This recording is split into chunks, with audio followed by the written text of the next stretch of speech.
Hey everybody, welcome back to Majestic Collectibles. So, flea market finds from the Labor Day 2023 flea market up in Spirit Lake, Iowa. This is part 2. There is going to be a third one because I thought all my comics I got from that show were in this box, and they weren't. So I've got to dig out another box of comics. So I know there'll be at least one more video as soon as I find the darn thing. Might have put it in the storage unit and didn't realize it. The first batch here, I'm going to break this up. This was brought to me by a dealer friend of mine, Kathy, from Kathy's Barn in Marshalltown, Iowa. She's been pretty much a lifelong Mickey Mouse collector, and she brought a few of her Mickey Mouse pieces along, and I really appreciate you thinking of that. So Kathy, if you're watching it, thanks so much for bringing it in. It's a repop postcard here, but it's an older one because it's WDC, which is Walt Disney Corporation. They changed the initials. Here's Walt Disney, I can get my hands on it, Walt Disney Productions, which is even older. And this is a kind of a play. So what they did is give you a little fake plastic movie camera, really hard to find, very fragile, very cheaply made, and then they give you like kind of a viewer thing. So you get a slide strip and you put it in this projector, and then you play this record and it goes through the story. And you can see it's got a two-gun Mickey on this one. Here's the strips, and you can see they're pretty small, so you know the projector is supposed to shoot them up on the wall. Black and white. Not sure on the year. I'm guessing 1950s probably. I did look it up, and I just can't remember anymore, but I don't think these are dated. Not worth a ton. They seem to sell with the slides and a good record that's not scratched. Probably sell for $8 to $10 a set. The projector, if you can find one, evidently it brings quite a bit of money, but I couldn't find any recent sales, so I think it must be super hard to find on that.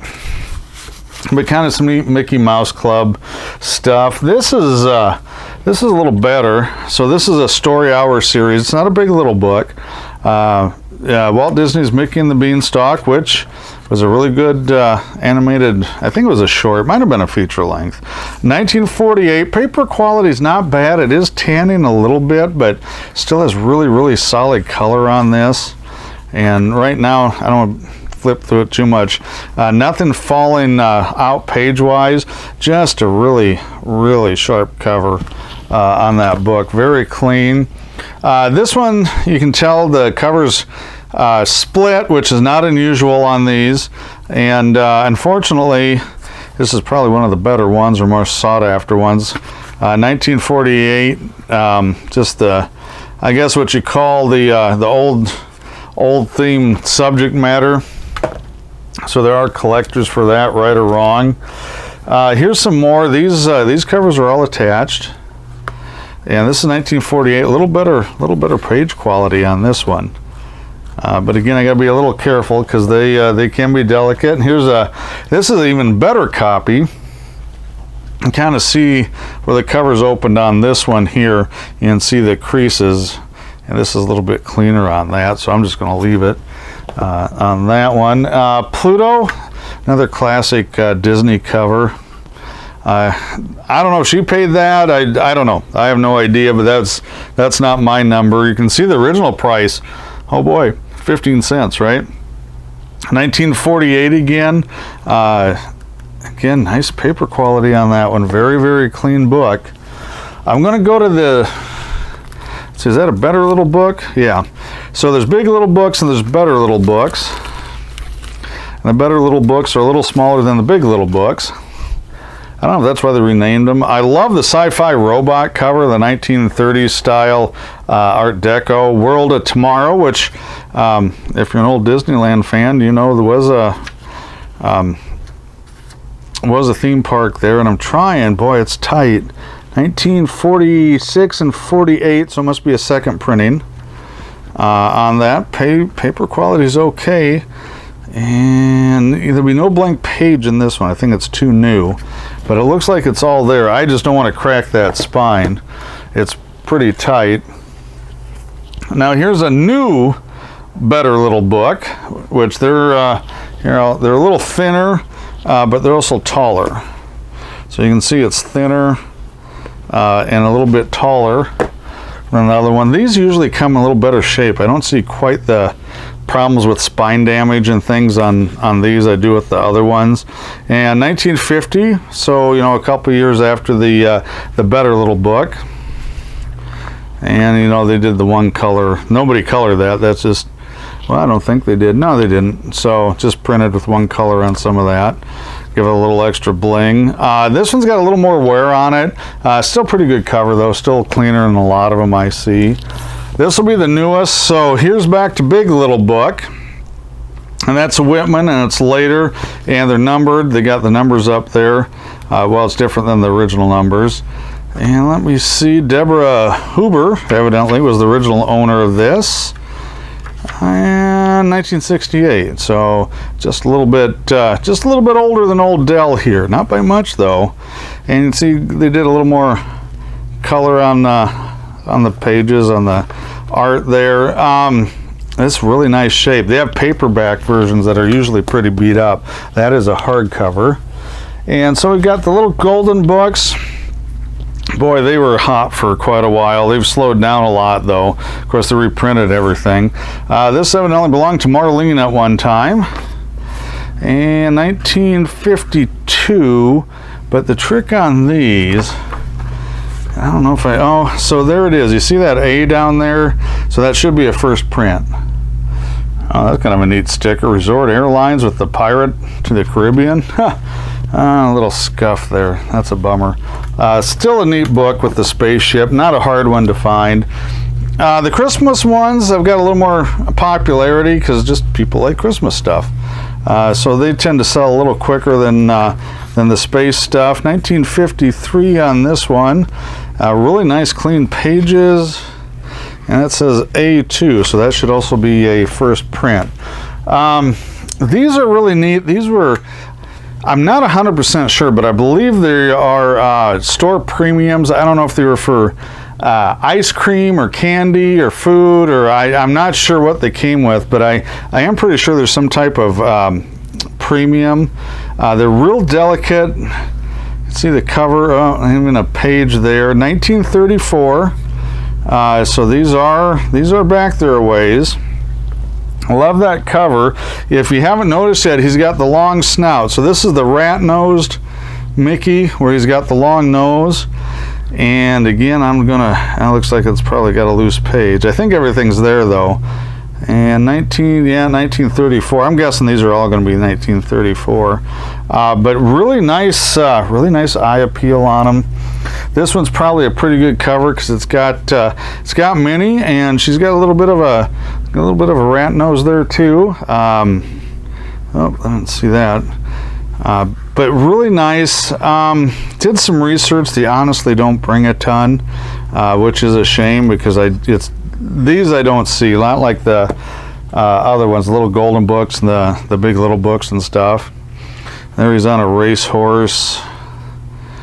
34 again, and just really neat little comic books, story books. The Carnival cover, again, it's got the rat-nosed Minnie and Mickey. You can see, I don't know, it was Bluto. I don't know who that was back then. He had a name or not. Looks like the cover and the pages are split, but still, it's something I don't see. So really happy to get them, just because nothing else, they look really super cool.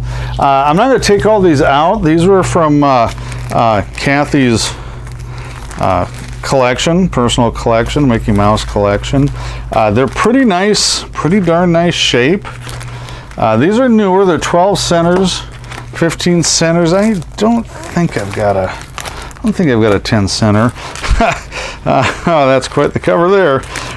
Too bad it's got that marker on it, though. Somebody wrote on it with a black marker. Unfortunately, you know, everything's, especially in this era, is pretty much Donald Duck Donald Duck, Uncle Scrooge, a lot of the Duck books fare a lot better, but still really sharp covers on the Mickey books. There's a 15 center. And, you know, there'll be somebody out there, hopefully somebody out there is going to be interested in these, because this is one of the cleanest batches of these gold key Mickeys I've ever had. They're usually trashed, and they're not perfect. They look a lot better in the sleeves. So I mean, there's no near mint ones in here.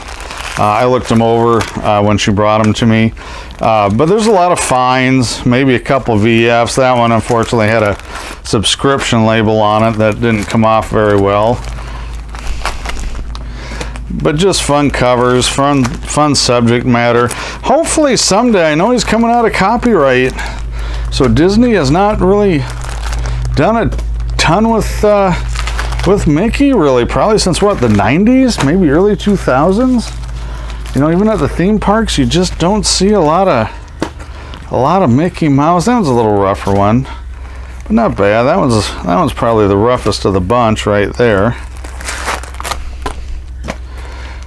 Got a lot of 4-color reprints from the 4-color series in here, which is not unusual. They reprinted those in every, you know, Donald Duck, Uncle Scrooge, Mickey Mouse, wherever they could. Saved them a ton of money when you already got it made. Just resell it every 10, 15 years or so. So that's stuff from my friend Kathy. So thank you again for bringing those into the flea market up there, Kathy. I suppose I'm gonna owe you dinner for giving you a shout out now, aren't I? Let's see, now I've got just this little batch right here. This was another dealer that was in a different building. They were $3 a piece. This is kind of just, if they're really nice and clean, I pick up some of the more popular manga books. They're starting to kind of get collectible. That one's always good, the Battle Angel. It's a newer one, part 6. I think it went through part 8. There's a part 5 issue, and I think there's what, 7, 8, 9, 10 in each one. Picked up an old Conan, a little rough, but great cover. Red Sonja's in that one. That one I kind of picked up for me to go with my Sabrina collection. Hadn't seen that one. It's not very old. It's just a one-shot. So I thought that was pretty cool. There's another one I picked up just for me again, because I didn't have that one, or at least I didn't have that cover. And I have no idea what Infinite Loop, if that was a video game. I don't know what it is, but this is the Forbidden Planet movie poster from the 50s. And obviously it's a tribute poster, retro, whatever you want to call it. But it's one of my all-time favorite movies, one of my all-time favorite movie posters. So I don't know, maybe I'll read it, maybe I won't, but I thought it was a great cover. So I thought it was a great homage or tribute cover, whatever you want to call it. So this batch here, let me,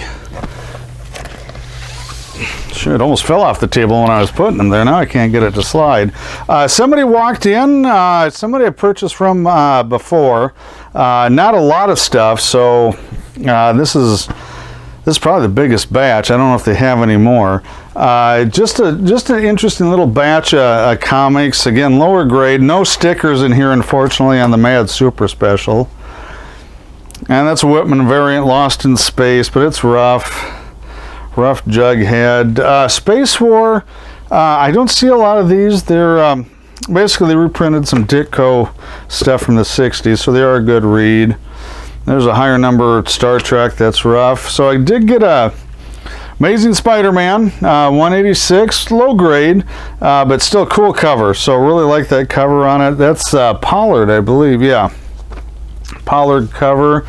A little bit of Hanna-Barbera stuff, but nothing, I guess nothing anybody's chasing down. What's left of a little Lulu.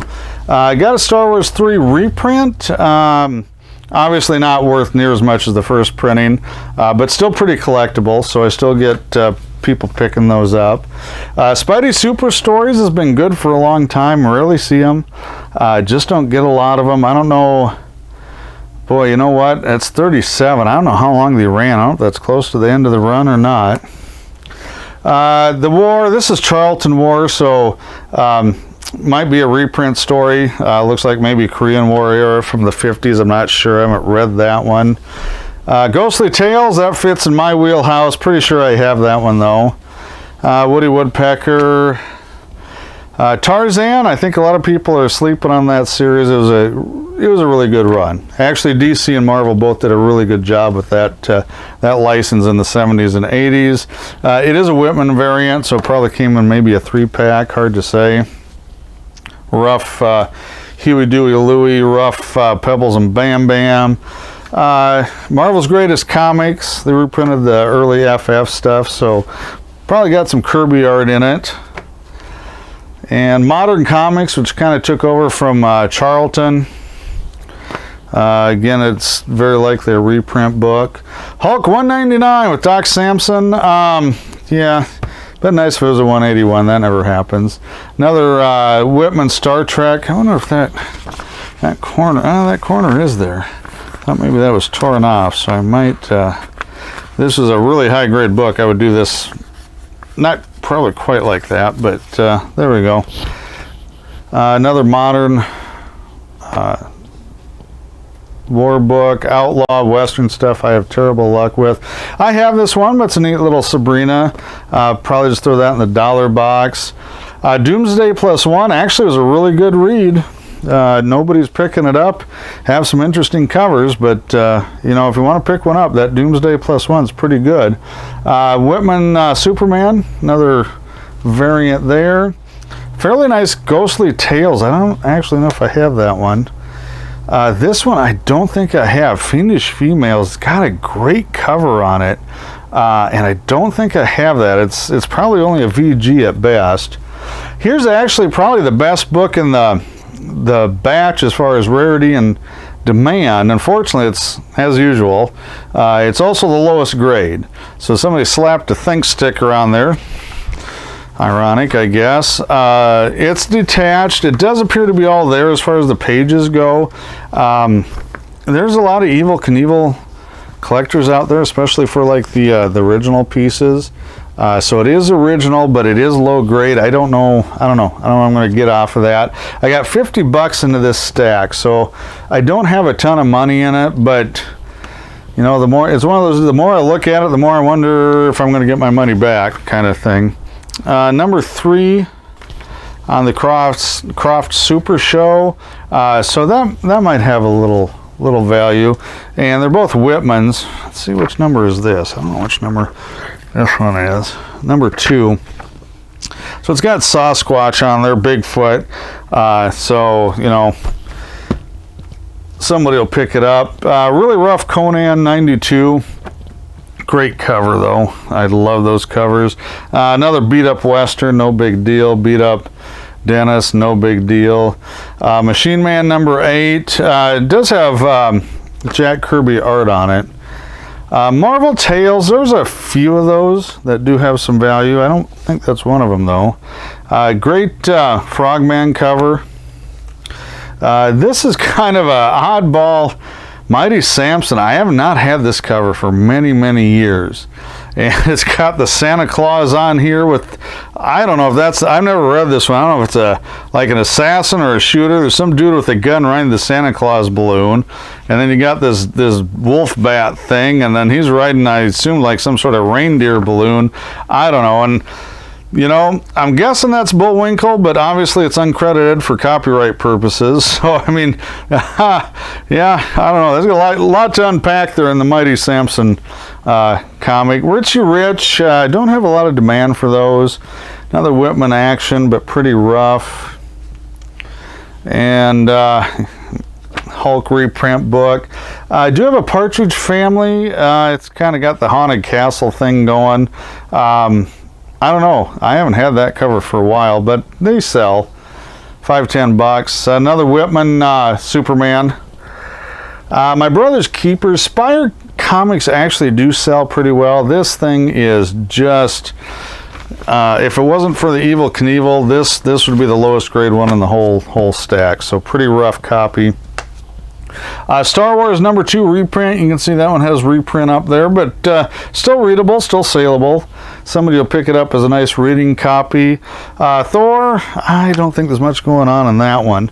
And this was probably the most interesting batch, as weird as it sounds, in the whole thing. These last two comics. Now, Corey from Collectibles up there in Lakefield, Minnesota, he told me what was going on here, and what they did is they took the remainder copies, that's the unsold copies, that they pulled the cover off, and then they just slapped another cover on them. So they just slapped it in a like another binding, and so you never know what you got, like which, you know, there's not a lot of continuity to the Archie anyway.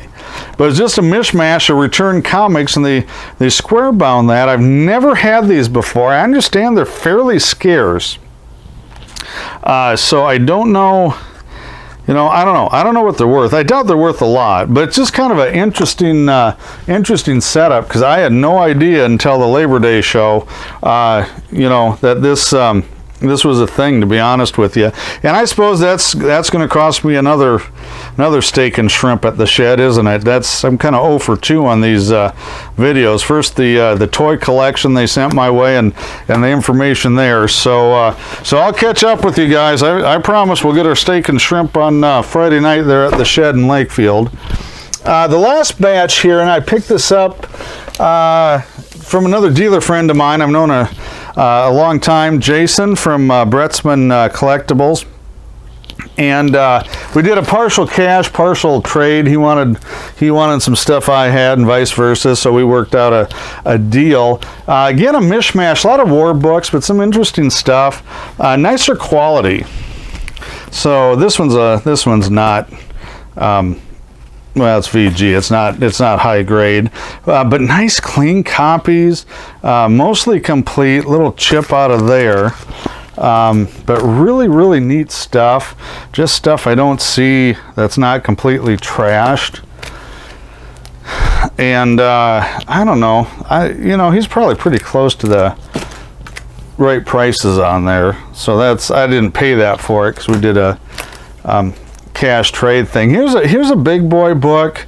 I have to actually look this up. I'm not big into crime stuff, but every once in a while, darn it, there's a cover that stands out, and that is an LB Cole cover, so that helps a lot.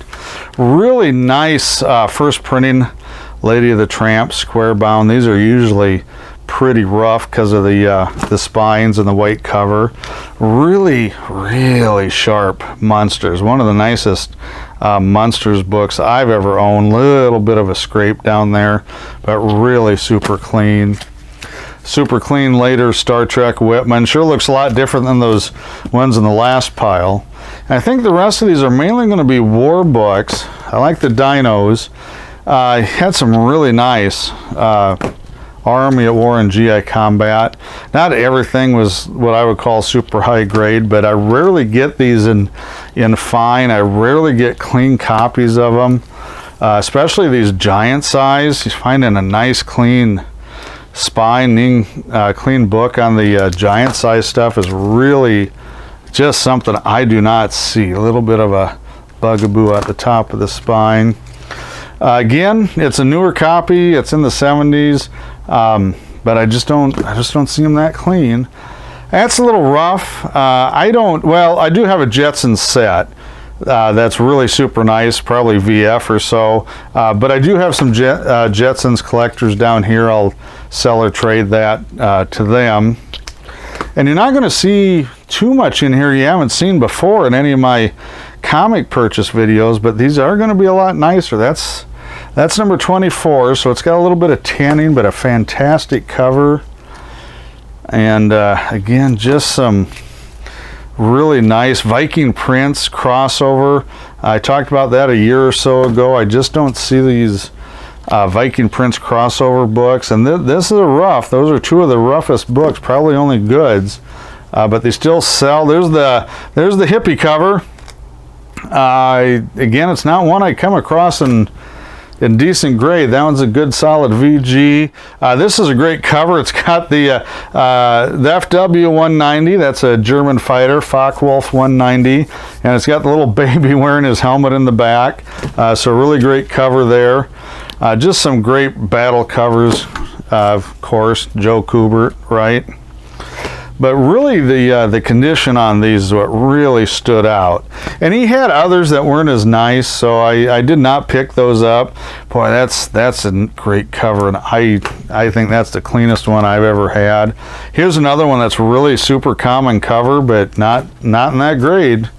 I do not get them in that grade. And you can just, I don't know, hopefully they're popping on the camera like they pop for me in real life. And you know, I guess I'll pull this one out. This is a black cover, so it's hard to get the black covers without a lot of damage. And obviously this is not near mint, so I'm not saying that. But to have a nice black cover without a lot of white creases or things on there, probably gonna hang on to an awful lot of these. I'm more of a GI combat guy than our Army. I've had, oh, I don't know, 3 runs of the R Army stuff from just before Sergeant Rock till the end 400, whatever. That's a duplicate there, but a nice one. So I'm kind of trying to put the GI combat stuff together, is what I'm trying to do. And there you can see, I'll take this one out. How you can see, you know, along the spine, a lot of chipping and whitening and spine stress and a couple creases, and anything and everything just shows up on those black covers. But even then, that's still probably a little better than average than what I usually see on those. So that's really cool. And we'll keep going. Oh, there they are. I knew I had some GI Combat coming up. I love the gray tone, just love the style, the action on them. Russ Heath cover, he did a lot of these, and I do like Joe Kubert, but I gotta tell you, just something about a Russ Heath cover. Now this is actually a Joe Kubert cover, see it down there? And you can kind of tell the composition's a little different. So Russ Heath gives you a little more perspective on a lot of his covers from a distance, whereas this is always, the Kubert covers, an awful lot of them, they're just up close and personal, right? That's another Russ Heath, and that is up close and personal on that one. And so I know I don't have all these either. That's one of my all-time favorite GI Combat covers. That's number 94 there. Love that cover. Whoops. They're getting slippery. They're new sleeves, so they haven't broke in. That was Kubert there. That's another cover I really like. I've got quite a few copies. I think this is cleaner than all of them. It's probably only a VG, but it presents well for the grade. There's one of my, I don't know, I just cannot lay off these Atlas battle covers. I don't know. I don't really like reading them. They're kind of all the same story and stuff, but I just love the covers. This is really rough, but I picked it up for me, so I don't care. Here's kind of an infamous cover. Call it what you will. Again, very clean compared to most of the copies I get.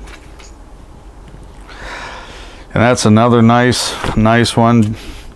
Really sharp book on that 192. That one's probably the closest. I think it's got a little rust on the staple. You could probably get VF out of that one. I think it'd be really close. This one would be close, but it's got that crease up there. Still a brilliant cover. Here's another one with the partisan kid and or person, whatever it is, you know, and they're going to sacrifice themselves. Saw that a lot. I didn't. They had a few of these book covers. I really didn't like them because I think it took away. You know, you didn't get much of the art, but they do stand out. I will have to say that they do stand out. Lots of Panzers on the covers here, and Messerschmitts and so on and so forth. Oh, that was Kubert. I don't know if Russ did. That's Kubert too. I don't know if that's a key book there. I believe 127. I think it's the first appearance of somebody.